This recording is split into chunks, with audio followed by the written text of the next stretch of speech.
mostrar depois essa surpresa. Olha, a gente tá aqui em Itaitávia e aqui tá muito frio. Mas é um lugar bem bonito, né? Né, gente? Sim. Aí fala que agora a gente tá começando a sair de máscara. Sair de máscara. Você trouxe as Gente, suas eu tô máscaras, seu irmão também. Ó, porque amanhã a gente vai embora. Vai sair de noite.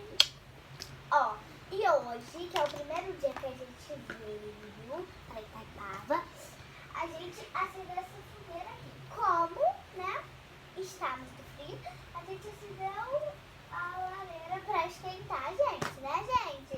Isso! E olha, gente. E quem é essa pessoa aqui do seu lado? É o Vitinho? Fala, Vitor, fala oi. Eu vou beber um pouquinho de água, gente, porque com a lareira fica um pouquinho muito calor. Tá com sede? Que isso?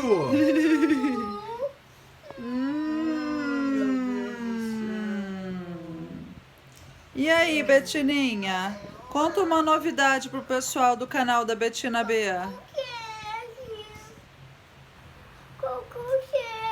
Tá? Tem Vai. mais água ali, pô. Conta ali pro pessoal do canal.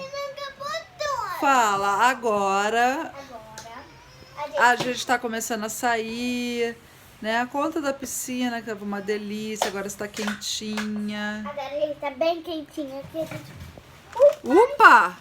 Gente, me dá um susto, gente. Se vocês estiverem aqui comigo, gente, vocês iam tomar... Vem pra... Então tá bom, manda um beijo, amanhã a gente vai mandar fazer um vídeo bem legal. O nosso vídeo, sabe, é um vídeo muito rápido, de 5 minutos. O vídeo é 5 minutos, ah. Eu quero fazer um vídeo mais longo. Só de 5 minutos. E aí, Vitor, quer falar alguma coisa no canal da Betina B? Fala, Vitor, vai pra lá apresentar o canal.